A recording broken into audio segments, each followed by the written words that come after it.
Hi, once again, I welcome you all to the Maggie Talk Show. My name is Maggie, and today we're going to talk about how to write a CV.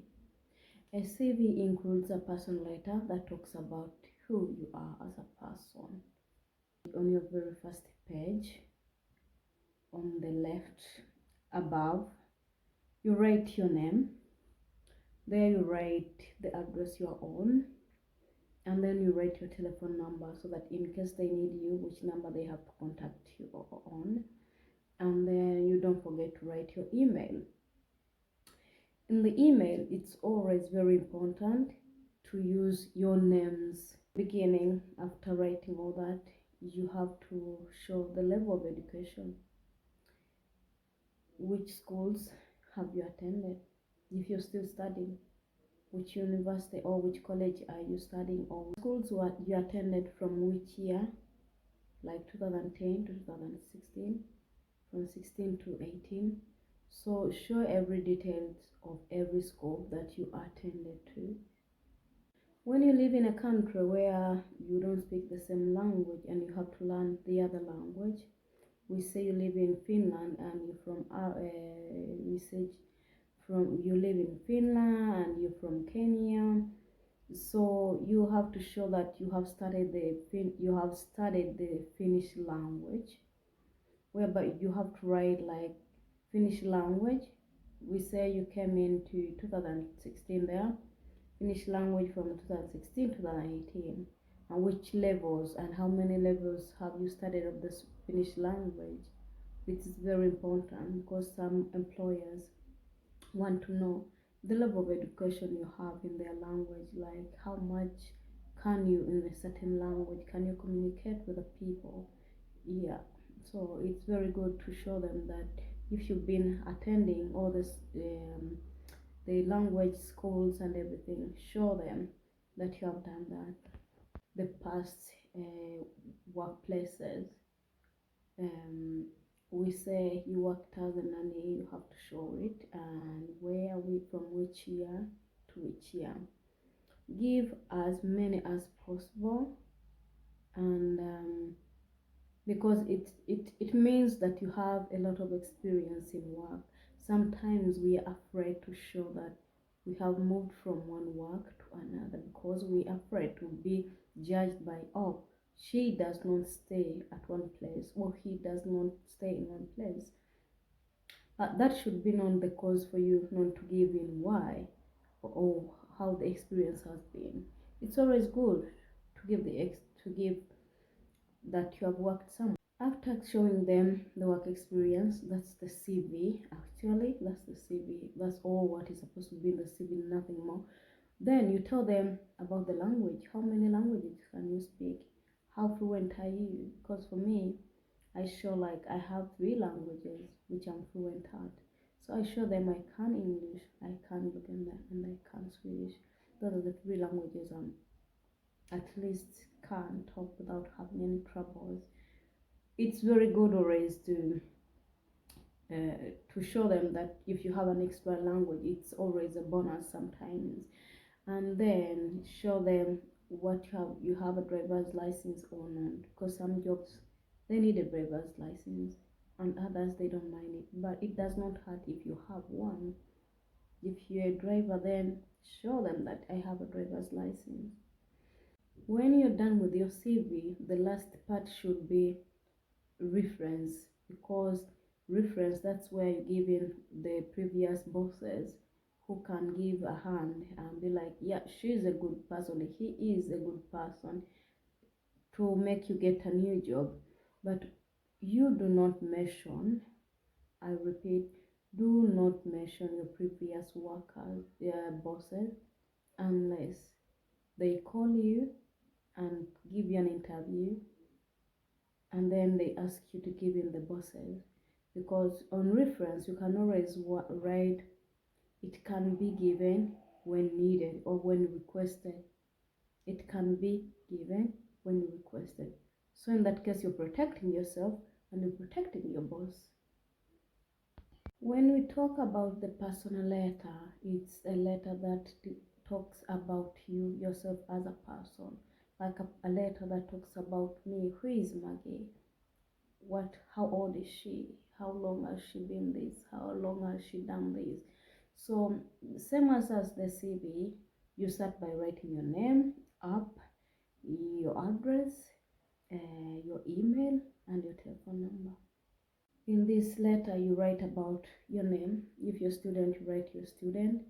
What have you worked with before? And what did you do to that particular place? If you have had practicals, what was involved in the practicals? That's like, yes, it was practicals, but you were learning, and you want to use this knowledge you learned from the practicals to put it in a daily life, to use it to other things. So talk about always what you can do. So let me tell you an example for myself. I write my name as Maggie. I'm a student. I'm a nurse student, and I go in term 6. I talk about that during my studies, what I did. I was in the intensive care. I had my practicals there. I was in the medicine care. I did my practicals there. I worked in the old people. I know how to put I have practiced to do the, like, to give the drops, and which hospital I was at. I was the, like, everything, everything I give them, that I know how to do the controls when the person is sick, and breathing frequency. I know how to do that. I know how to take blood. So you take about everything what you can do as a person. So when this person reads your letter, it will be so different from another person, because remember, we are like 1,000 people searching for only one job. And what makes you think that the boss is going to look at your CV and be like, yeah, you deserve, or your personal letter and be like, you deserve to have this job? It all determined by you, what you write there, what you send in, because these people, they don't see us face to face to determine, but what we give them, that's what they go to check what other people have given. Maybe I can put in the caveat, and there is someone who cannot do that, and at the hospital they need that very person who has knowledge on how to put in the catheter in a man, in a woman. Maybe I know how to take blood, but there is someone out there who does not know that. So that means that everything that I mentioned that I can, higher my chances are more higher than a person who does not mention it when they search for a job. So that's why I say that make sure you put in everything that you can.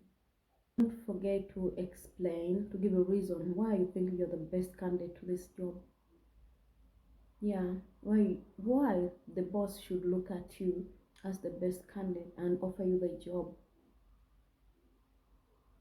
As I said, there are like thousands of people who searched for the same job, you know, and they applied for the same job. So what makes you special that they should look at you and be like, she deserves the job, or he deserves the job? Therefore, you should give the reasons why you deserve to have the job. You can't say, because for me, I always, like, I have learned a lot from my previous studies, and I think, oh, I know I'm capable of doing something better when I put it into practice. Show them what you can best, and your attitude to the other person, it's very, very important. In that letter, you tell them, what do you have patience? Are you short tempered? And are you a great worker? Do you work in group? Do you feel like working in group is a heck? If you do, it was time to change, because some workers, some some companies, you need to work in group. So when you show that working in a group, I have no problem about it, and I could as well work as an independent person. That is also very good, because it shows like when the group is not there, they can lean on you, and when the group is there, they can lean on you. So you are two in one. Instead of choosing one who can only be learn on when they can work on in groups and they cannot be independent. They will take you who can work in group and independent, and leave the person who works only in group. Be a good listener. Show them that you're a good listener. You can take the stress. Sometimes we do not take the stress, of course, I understand that, but you have to show them. You cannot write in the CV that, oh, for me, I don't deal with stress. Then you're done, because there are many thousand people who can deal with the stress. So show them that you can deal with the stress. You have nothing that can stop you. Everyone is stressed, but how do you deal with your stress? Depending on which kind of work you're searching for or you applied for, you should always also show that you're going to build the company. For example, for us who work in the hospitals and within the other people, it's really important when we say that we show empathy. We know how to meet other people. We can, when a person is sad, we know how to read when someone is sad, and to feel sad with them. That you're always there to give a shoulder to someone who needs it. That's how it is when you work within the hospital. So depending on where you exactly want to work, could it be at the airport? At the airport, they want people who are patient. They want people who have, like, they work on the speed. People who think like this. You don't have to take hours to think about. You have to find the solution direct. The same applies to the hospital. You have to have, there should be teamwork everywhere, no matter where you're going to apply your job from. You need to have teamwork in yourself. And by the way, you have to take everything slow. Teamwork, independence, to be a good listener, to have the patience, to be stress-free, to be thankful, like to when someone does something good, to feel it like, yeah, I appreciate, to be appreciative. And you also have to describe yourself as a person. What do your friends say about you? When someone we say, if my friends met me, or my boss could describe me as a person, how would they describe you as a person? For me, I describe myself as a person who learns so quick, because yeah, I'm good at that, and even on my CV it's there. I'm always happy. For me, it doesn't matter what you've done, I'm always happy. And I'm open to learning. I don't say that, oh, I know that, oh, I don't know, I know that. No, for me, I'm always open to learning, because learning never, like, it's never hard to learn. So for me, my CV has the learning, that I'm open to learning. And I take the to be someone, like someone criticizes you, either you criticize me in a negative way or positive way, I learn from the negative way, and I'll be like, oh, you did this, and okay, maybe I should have done this. Or if you criticize me in a bad way, and I have a right to ask you, why do you think so? It's not always everything to be like, oh, when someone criticizes you, you be so mad and you feel like, oh, you don't want to talk to that person anymore. As you get the critics from your friends or from your colleagues, you should be able as a person to do the same and be like, you know what, Maggie, what you did today was not right. You did wrong. It would have been like this. And I always make sure I give you a reason why I think it should have been like that. But we should not forget, there are people who are not willing to learn. Don't stress about that. For as long as you've said something, that's it.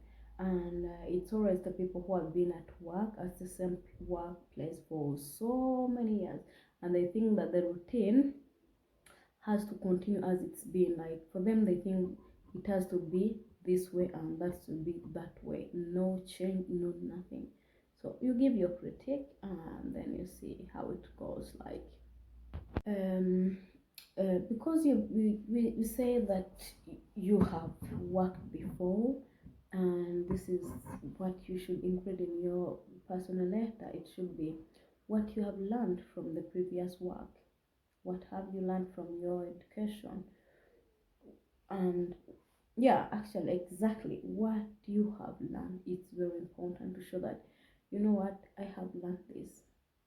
I have learned to be patient. I've learned like every life matters. I have learned like being friendly to co-workers is very important. I've learned like working teamwork makes work easier, but also to be independent, it's important, because when the team is not there, I can stand on my own and make the decision as quick as possible. The last thing I can tell you is to, after you've written everything, you write your regards. I hope to hear from you soon. Regards, you put their names. Regards, you put their names, and then you sign out. Yes. So thank you for watching this video, and I hope you learned a few things from this. They always say knowledge is power, and I hope I'm of help today. Have a nice day and have a blessing. Stay blessed and stay safe. Don't forget to subscribe and like and comment always. I don't know what you think about this, and yeah, give your review. What do you think should be? Because it's not like I know a lot, but it's always important that you give a review also what has helped you to get the jobs, because to be sincere, for me, each and every time I send in my CV for work, I always get jobs. I always get jobs, even being that I have told you that put in everything that you've done before. I'm not afraid to be questioned why I changed the job. It's normal, people outgrow some jobs. So yeah, I